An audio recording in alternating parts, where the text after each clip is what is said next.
편지 봉투가 하나 있었다. 봉투 위에는 손글씨가 적혀 있었다. 사랑하는 내 아들 준혁에게. 준혁의 눈에서 눈물이 쏟아졌다. 아빠의 글씨였다. 익숙한 아빠의 필체. 준혁은 떨리는 손으로 봉투를 집어들었다.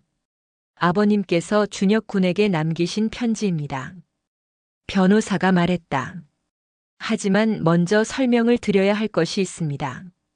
준혁은 편지를 가슴에 안은 채 변호사를 바라보았다. 아버님은 중동 건설 현장으로 떠나신 뒤 크게 성공하셨습니다. 당시 내전이 끝나고 위험한 지역이었지만 그만큼 기회도 컸죠. 아버님은 그곳에서 사업을 일으켜 큰 재산을 모으셨어요. 준혁은 놀란 눈으로 변호사를 바라보았다. 삼촌은 아빠가 빚쟁이라고 했다. 재산을 다 날리고 죽었다고 했다. 그런데 성공했다고. 아버님은 항상 준혁 군을 걱정하셨습니다. 위험한 곳에서 일하시다 보니 혹시라도 본인에게 사고가 생기면 어린 준혁 군이 어떻게 될까 늘 불안해하셨죠. 변호사는 잠시 말을 멈추었다가 이었다. 아버님은 삼촌을 완전히 믿지 못하셨어요. 돈 앞에서 사람이 어떻게 변하는지 아셨으니까요. 그래서 만약 본인이 돌아오지 못할 경우 어린 준혁 군이 삼촌의 손에 재산을 다 빼앗기고 빈털터리가 될까봐 걱정하셨습니다. 준혁은 가슴이 먹먹해졌다. 아빠는 그때부터 걱정했던 거다. 준혁이 삼촌에게 어떤 대우를 받을지를. 그래서 아버님은 안전장치를 만드셨습니다. 최악의 상황에서도 내 아들의 인생은 지켜야 한다. 그런 생각으로요. 변호사는 서류 뭉치 중 하나를 집어들었다. 이것이 바로 성인 신탁입니다. 아버님께서 준혁 군이 법적으로 성인이 되는 날에 맞춰 설정해 두신 신탁이에요. 준혁 군이 성인이 되어 이 도장을 가지고 직접 찾아오면 그때 모든 재산을 넘겨주도록 해두셨습니다. 준혁은 서류를 받아들었다. 법률 용어가 가득한 복잡한 서류였지만 한 가지는 분명히 알 수 있었다. 이 서류에 아빠의 이름이 적혀 있었다. 그리고 준혁의 이름도. 현재 준혁 군 명의로 신탁된 자산은. 변호사가 천천히 말했다. 현금, 주식, 부동산을 합쳐 약 800억 원 규모입니다. 800억? 준혁은 그 숫자를 이해할 수 없었다. 800억이라고요? 800억 원이요? 다리에서 힘이 빠졌다. 준혁은 그 자리에 주저앉았다. 서류가 손에서 떨어져 바닥에 흩어졌다. 800억이요. 준혁의 목소리가 떨렸다. 변호사는 고개를 끄덕였다.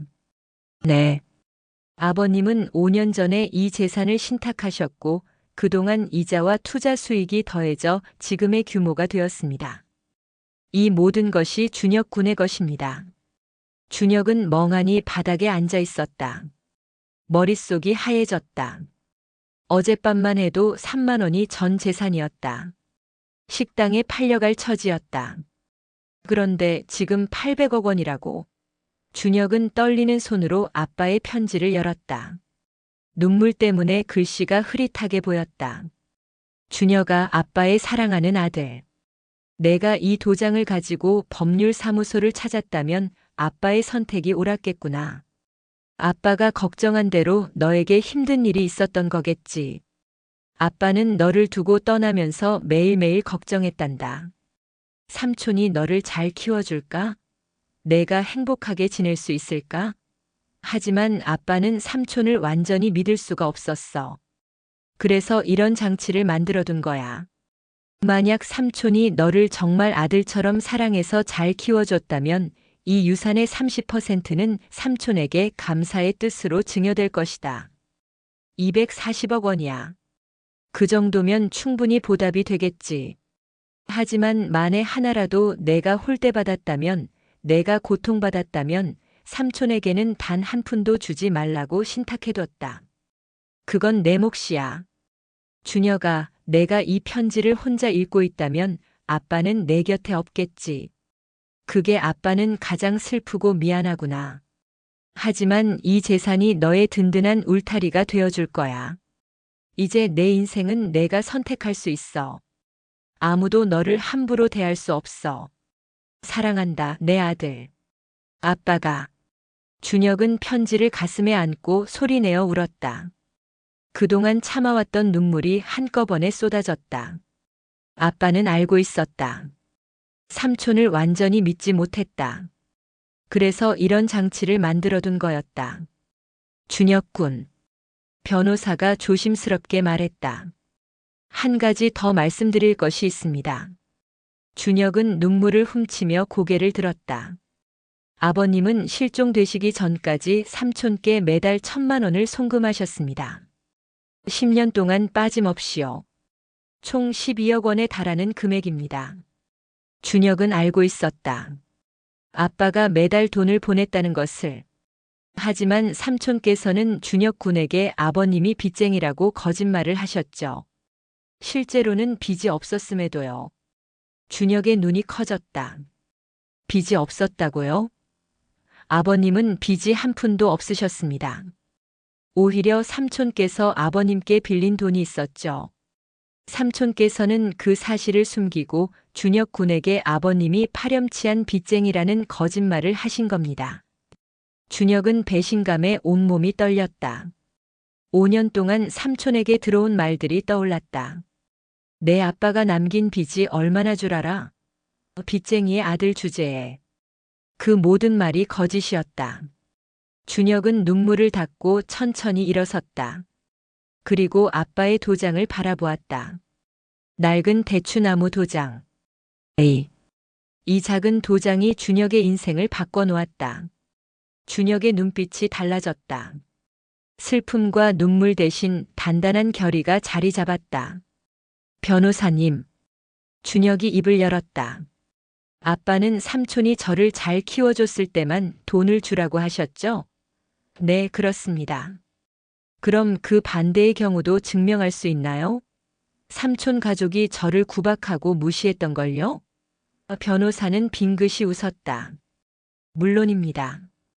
아버님께서는 5년 전 신탁을 설정하실 때 이런 부탁을 하셨어요. 아들이 성인이 되면 삼촌이 아들을 어떻게 키웠는지 조사해서 증여 여부를 판단해달라고요. 준혁은 놀란 얼굴로 변호사를 바라봤다. 그래서 저희 법무팀이 준혁 군의 20살 생일이 다가오면서 미리 조사를 진행했습니다. 삼촌 댁의 재정 기록, 준혁 군의 학교 생활 기록부, 아르바이트 급여 내역까지요. 그리고 어젯밤 식당과 선불금 계약을 맺으신 것도 확인했고요. 변호사는 서류 뭉치 중 하나를 집어들었다. 증거는 충분합니다. 삼촌께서 양육비를 어디에 쓰셨는지, 준혁 군은 어떤 환경에서 살았는지 기록이 명확하게 남아있으니까요. 준혁은 그 서류를 바라보았다. 5년간의 고통이 증거로 정리되어 있었다. 이제 어떻게 하시겠습니까? 변호사가 물었다. 준혁은 눈을 들어 변호사를 바라보았다. 이제 더 이상 당하고만 있지 않을 거예요. 아빠가 남겨준 이 힘으로 저는 제 인생을 되찾을 겁니다. 준혁이 도장을 꽉 움켜쥐고 있을 때 변호사의 무전기에서 소리가 울렸다. 변호사가 무전기를 꺼내 귀에 대자 다급한 목소리가 들려왔다. 대표님, 로비에 문제가 생겼습니다. 준혁 군의 삼촌이라는 분이 찾아와서 난리를 치고 있습니다. 준혁은 그 말을 듣는 순간 온몸이 굳었다. 삼촌이 여기까지 쫓아온 거였다. 어떻게 알고 여기까지? 준혁이 떨리는 목소리로 중얼거렸다. 변호사는 무전기를 내리며 차분하게 대답했다. 아마 차량 번호를 보고 추적하신 것 같습니다. 걱정 마세요. 이곳은 저희 법률사무소 지하 보관실입니다. 허락 없이는 아무도 들어올 수 없어요. 무전기에서 다시 목소리가 흘러나왔다. 보호자도 없이 성인도 안 된 애를 어딜 데려왔냐며 고함을 지르고 있습니다. 어떻게 할까요? 준혁은 쓴웃음을 지었다. 성인도 안 됐다고요? 오늘이 제 20살 생일이에요. 법적으로 엄연한 성인이에요. 어젯밤까지만 해도 그 성인인 저를 식당에 팔아넘기려 했던 사람이 지금 와서 보호자 타령을 하고 있네요. 변호사가 준혁을 바라보았다.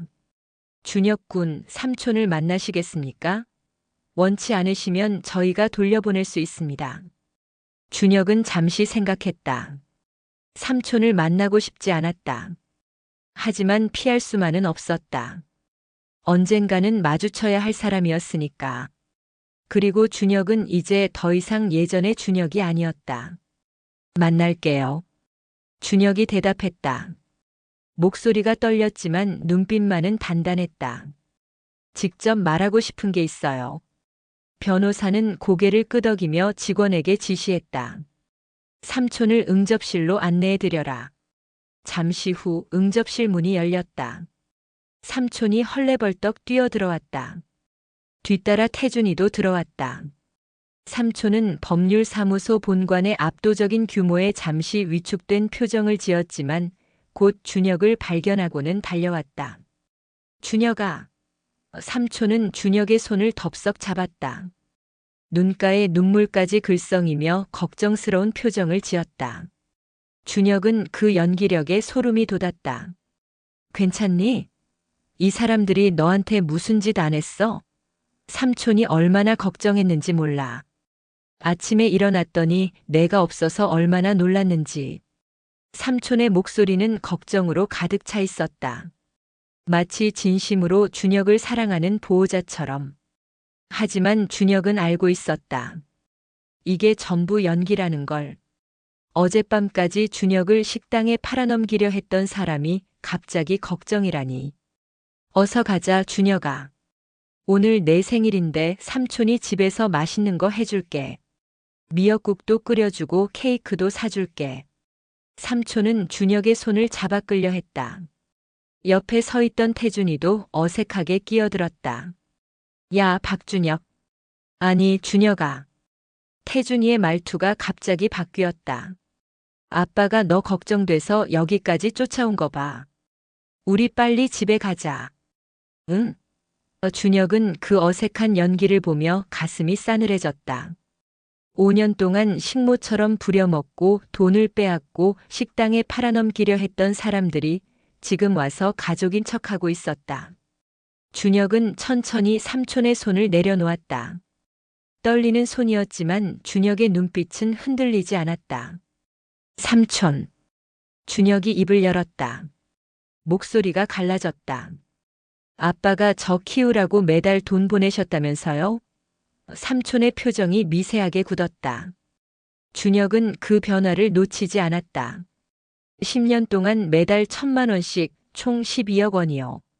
준혁의 눈에서 눈물이 흘러내렸다. 하지만 목소리는 떨리면서도 또렷했다. 저한테는 아빠가 빚쟁이라고 하셨으면서 그 돈으로 태준이 과외시키고 명품 사주셨던 거예요. 저한테는 구멍난 양말 꿰매 신으라고 하면서요. 삼촌의 얼굴이 붉어졌다. 당황한 기색이 역력했다. 그게 무슨 소리니? 준혁아, 누군가 너한테 거짓말을 한 거야. 내 아빠가 돈을 보냈다니 그런 적 없어. 삼촌이 널 어떻게 키웠는데? 내 돈으로 먹이고 입히고 재웠는데. 삼촌은 여전히 발뺌하려 했다. 준혁은 그 모습을 보며 가슴이 찢어지는 것 같았다. 끝까지 거짓말을 하려는 거구나. 끝까지 나를 속이려는 거구나. 삼촌, 제발 그만하세요. 준혁의 목소리가 떨렸다. 다 알아요. 여기 다 기록이 있어요. 아빠가 보낸 돈, 삼촌이 쓴 내역, 전부 다요. 삼촌은 할 말을 잃었다. 입을 벌렸다 닫았다를 반복했다. 태준이는 상황 파악이 안 되는 표정으로 두리번거렸다. 그때 변호사가 서류 뭉치를 들고 앞으로 나섰다. 삼촌 앞을 가로막고 서며 차갑게 말했다. 조용히 하시죠. 변호사의 목소리에는 단호함이 서려 있었다. 준혁 군의 아버님은 신탁계약에 이런 조건을 거셨습니다. 변호사는 서류를 펼쳐 외삼촌에게 보여주었다. 준혁 군을 친아들처럼 사랑으로 키웠을 시 유산의 30%인 240억 원을 삼촌에게 증여한다. A. 240억? 그 숫자를 듣는 순간 외삼촌의 눈이 휘둥그레졌다. 숨이 멎은 듯한 표정이었다. 입술이 파르르 떨렸다. A. 240억이라고요? 삼촌의 목소리가 갈라졌다. 탐욕으로 눈이 번뜩였다. 그러니까 내가 준혁이를 키웠으니까 240억을 받을 수 있다는 거예요? 삼촌은 갑자기 태도를 바꿨다. 준혁에게 달려가 손을 잡으려 했다. 준혁아, 삼촌이 그동안 널 얼마나 사랑했는지 알지? 삼촌이 널 내 아들처럼 키웠잖아. 그치? 준혁은 삼촌의 손을 피했다. 역겨웠다. 240억이라는 말에 갑자기 사랑 타령이라니. 옆에서 태준이가 삼촌의 팔을 흔들었다. 아빠, 240억이래. 우리 부자 되는 거야? 태준이는 상황 파악도 못한 채 들떠 있었다.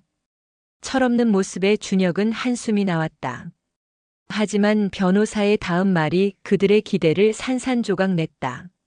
하지만 삼촌께서는 그 조건을 충족하지 못하셨습니다. 삼촌의 표정이 굳었다. 뭐라고요? 저희 법률사무소가 확인한 결과 삼촌께서는 신탁계약에 명시된 정상적인 보호 의무를 전혀 이행하지 않았습니다. 변호사는 서류를 한 장 한 장 넘기며 말했다. 오히려 부당한 대우로 준혁 군의 권리를 침해했습니다.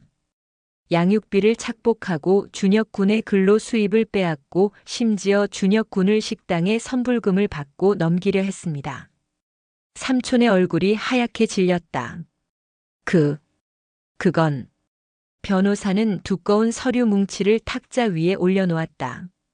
따라서 삼촌께서는 240억 원을 받을 자격을 스스로 포기하신 겁니다. 정확히 말하면 스스로 버리셨습니다. 삼촌의 다리가 휘청거렸다. 옆에 있던 의자를 붙잡고 간신히 서 있었다. 240억을. 내가. 삼촌은 중얼거렸다. 눈에 초점이 없었다. 240억이라는 거대한 금액이 손에서 빠져나갔다는 사실을 받아들이지 못하는 것 같았다. 준혁은 그런 삼촌을 바라보았다. 가슴이 아팠다. 분노도 있었고 서러움도 있었다. 하지만 가장 큰 감정은 슬픔이었다. 삼촌. 준혁이 입을 열었다. 눈물을 닦으며 말했다. 저는 삼촌이 저를 조금이라도 사랑해 주시길 바랐어요. 아빠가 안 계시니까 삼촌이 제 가족이라고 생각했어요. 준혁의 목소리가 떨렸다. 그냥 가족처럼 대해주시기만 했어도 저는 감사했을 거예요. 준혁은 잠시 말을 멈추었다가 이었다. 근데 삼촌은 저를 식모처럼 부리고 돈을 빼앗고 결국 식당에 팔아넘기려 했어요. 아빠가 주신 마지막 기회까지 삼촌이 버리신 거예요. 이제 제가 삼촌께 드릴 건 없어요. 삼촌은 그 말에 정신이 번쩍 든 듯 준혁에게 달려들었다. 준혁아, 삼촌이 잘못했어. 삼촌이 정신이 없었어. 제발 한 번만 봐줘. 응? 240억이잖아.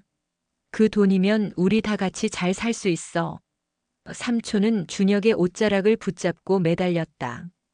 하지만 경호원들이 삼촌을 떼어놓았다. 손님 진정하세요. 저 애가 내 조카야. 내가 키웠다고. 삼촌은 발버둥쳤지만 소용없었다. 변호사가 차갑게 말했다. 그리고 삼촌, 한 가지 더 알려드릴 게 있습니다. 변호사는 또 다른 서류를 꺼냈다. 부당하게 사용하신 양육비와 준혁 군의 아르바이트비는 법적으로 전액 환수 조치하겠습니다. 삼촌의 얼굴이 더 하얗게 질렸다. 환수요? 네. 12억 원의 양육비 중 준혁 군에게 사용된 금액은 극히 일부입니다. 나머지는 삼촌 댁의 빚을 갚거나 태준 군의 사교육비로 쓰셨죠. 그 금액은 전부 돌려받겠습니다. 변호사는 서류를 삼촌 앞에 내밀었다. 그리고 식당 선불금 건은 형사 고소 절차를 밟을 예정입니다. 변호사를 준비하시죠. 고소요? 삼촌은 비틀거렸다. 다리에 힘이 풀린 듯 바닥에 주저앉았다. 아니에요. 나는 그냥 준혁이 앞길을 위해서 성인도 되지 않은 조카를 선불금 받고 식당에 넘기려 한 것이 앞길을 위한 거였습니까? 변호사의 목소리는 차갑기 그지없었다. 태준이는 그제야 상황이 심각하다는 걸 깨달은 것 같았다. 삼촌 옆에 쪼그려 앉아 팔을 흔들었다. 아빠, 일어나. 이게 무슨 소리야? 우리 어떡해? 하지만 삼촌은 대답하지 못했다. 멍하니 허공을 바라볼 뿐이었다. 경호원들이 다가와 삼촌을 일으켜 세웠다. 모시고 나가겠습니다. 변호사의 지시에 경호원들이 삼촌을 부축해 나갔다. 삼촌은 끌려나가면서도 계속 중얼거렸다. 240억. 240억이. 태준이도 따라 나가며 뒤를 돌아보았다. 준혁과 눈이 마주쳤다. 태준이의 눈에는 원망과 두려움이 섞여 있었다. 하지만 준혁은 아무 말도 하지 않았다. 그저 그들이 나가는 모습을 지켜볼 뿐이었다. 응접실 문이 닫혔다. 삼촌의 비명소리가 점점 멀어져 갔다.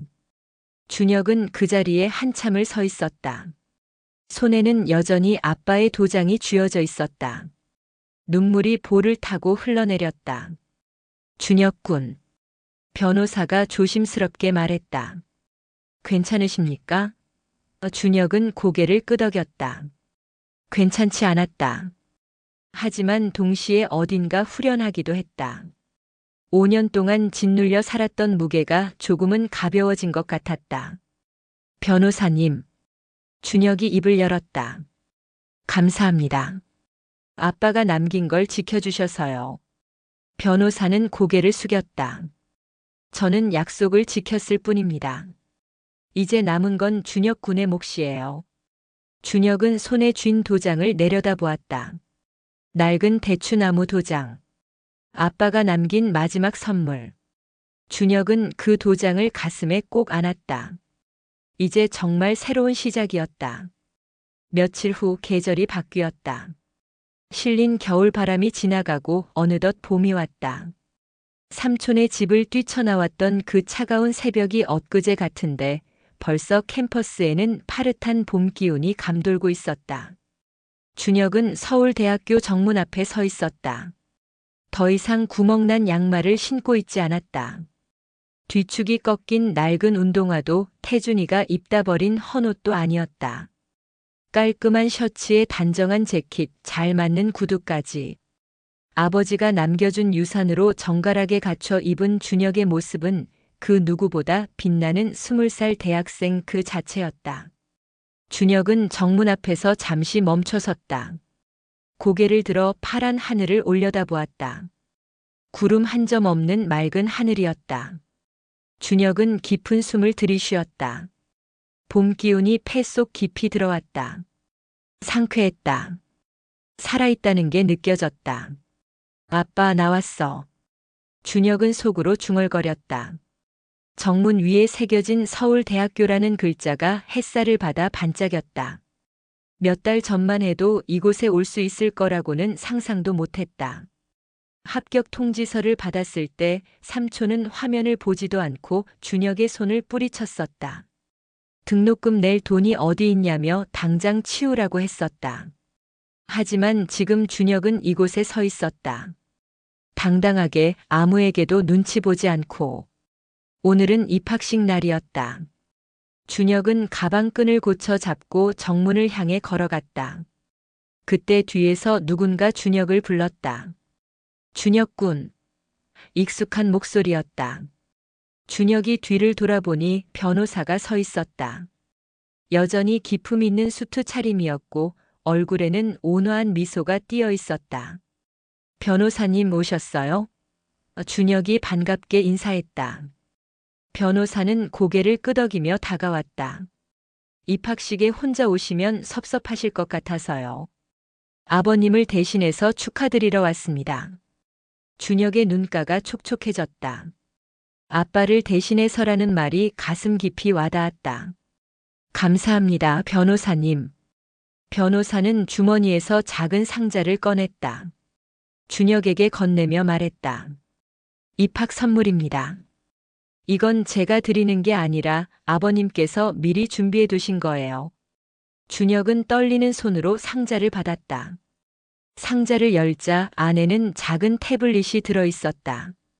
이게 뭐예요?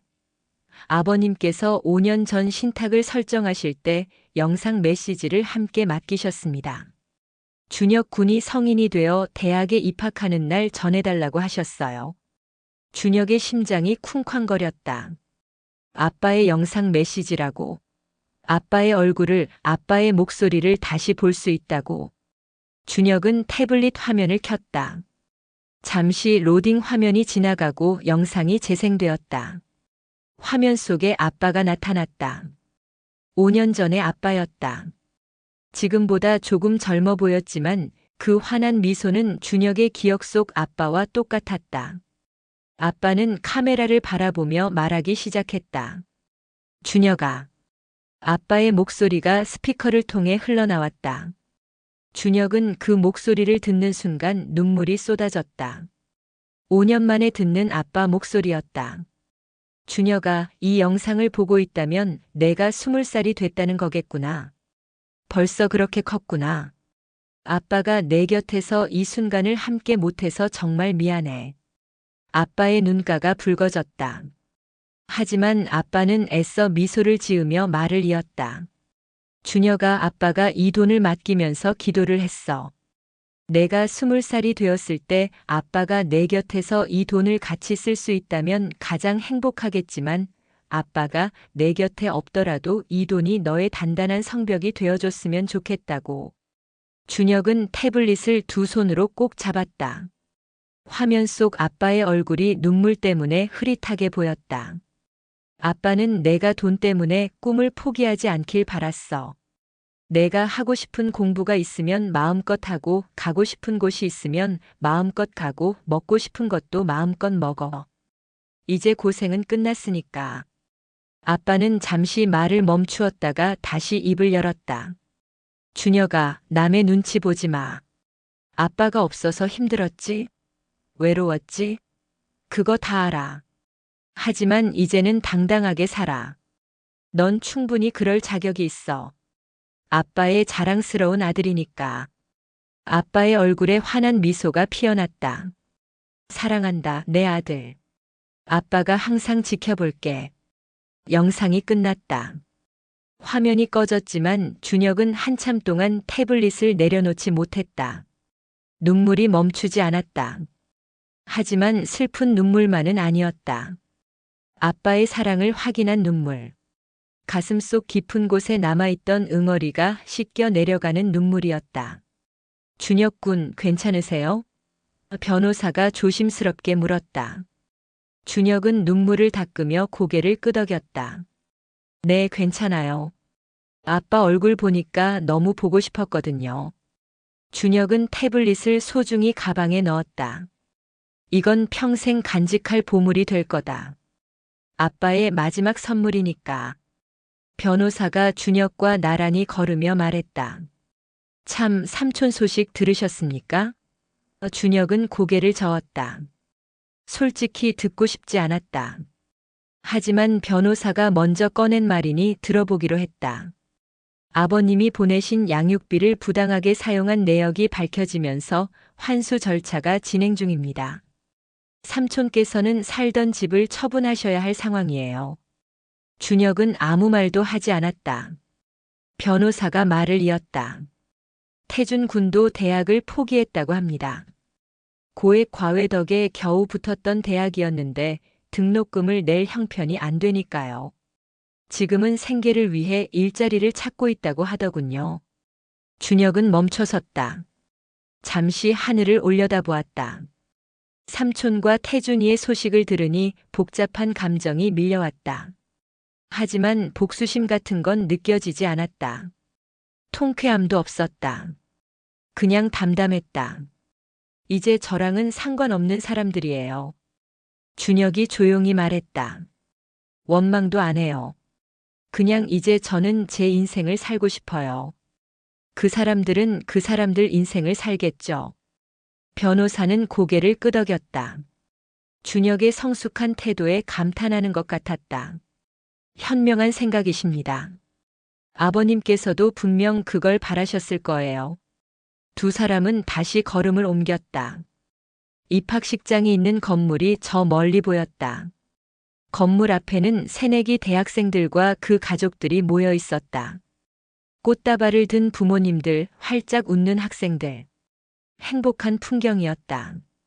준혁은 그 풍경을 바라보며 살짝 쓸쓸해졌다. 준혁에게는 꽃다발을 들고 와줄 부모님이 없었으니까. 하지만 바로 옆에 변호사가 있었다. 아빠의 약속을 지켜준 사람이 함께 있었다. 입학식장 앞에 도착했다. 변호사가 준혁을 바라보며 말했다. 준혁 군, 여기까지 왔으니 이제 헤어져야겠군요. 식장 안에는 학생만 들어갈 수 있다고 하니까요. 준혁은 고개를 끄덕였다. 변호사가 다시 입을 열었다. 아버님께서 맡기신 신탁 금액의 일부는 이제 준혁 군처럼 어려운 환경에서도 꿈을 포기하지 않는 학생들을 지원하는 장학재단으로 운영될 예정입니다. 장학재단이요? 네. 준혁 군 한 사람만을 위한 재단은 아니고요. 준혁 군처럼 어려운 환경에서도 꿈을 포기하지 않는 학생들을 지원하는 재단이에요. 아버님께서 일부 금액은 그렇게 해달라고 부탁하셨거든요. 준혁의 눈가가 다시 촉촉해졌다. 아빠는 준혁만 생각한 게 아니었다. 준혁 같은 아이들, 힘든 환경에서도 꿈을 포기하지 않는 아이들을 위해 재단을 만들어 달라고 한 거였다. 준혁 군은 공부에만 전념하세요. 저희 법률사무소가 준혁 군의 든든한 가족이 되어드리겠습니다. 변호사는 깊이 고개를 숙여 인사했다. 준혁은 변호사의 손을 꼭 잡았다. 감사합니다, 변호사님. 정말 감사해요. 변호사님이 아니었으면 저는 지금 식당 주방에서 설거지를 하고 있었을 거예요. 아빠가 남긴 것도 모른 채로요. 변호사님은 아빠가 보내주신 천사 같아요. 변호사는 손을 내밀었다. 저는 약속을 지켰을 뿐입니다. 이제 들어가세요. 입학식 늦겠습니다. 준혁은 고개를 끄덕이고 입학식장을 향해 걸어갔다. 몇 걸음 걷다가 뒤를 돌아보았다. 변호사가 손을 흔들고 있었다. 준혁도 손을 흔들었다. 입학식장 앞에서 준혁은 잠시 멈춰섰다. 가방 속에서 무언가를 꺼냈다. 낡은 비단 주머니였다. 그 안에서 대추나무 도장을 꺼내 손바닥 위에 올렸다. 15년 전 아빠가 떠나며 쥐어준 도장. 이 도장 하나 믿고 버텨온 세월이었다. 삼촌의 구박 속에서, 태준이의 멸시 속에서 식당에 팔려갈 뻔한 그 새벽까지 이 도장이 있어서 버틸 수 있었다. 이제 이 도장은 슬픈 과거의 유물이 아니었다. 밝은 미래를 여는 약속의 증표가 되었다. 아빠와 준혁을 연결해주는 영원한 끈이 되었다. 준혁은 도장을 다시 주머니에 넣고 가방에 소중히 보관했다. 그리고 고개를 들어 앞을 바라보았다. 준혁은 미소 지으며 캠퍼스 안으로 걸어 들어갔다. 어깨를 펴고 고개를 들고 당당하게. 더 이상 눈치 볼 필요 없었다. 주눅들 필요도 없었다.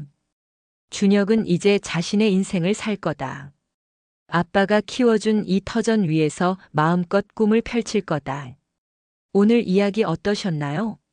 삼촌은 조카를 아들처럼만 키웠어도 240억을 받았을 거예요. 하지만 탐욕이 눈을 가리니까 결국 아무것도 못 받았죠. 욕심이 과하면 가진 것마저 잃는 법입니다. 다른 이야기가 궁금하시면 구독과 좋아요를 눌러주세요. 영상 제작에 큰 힘이 됩니다.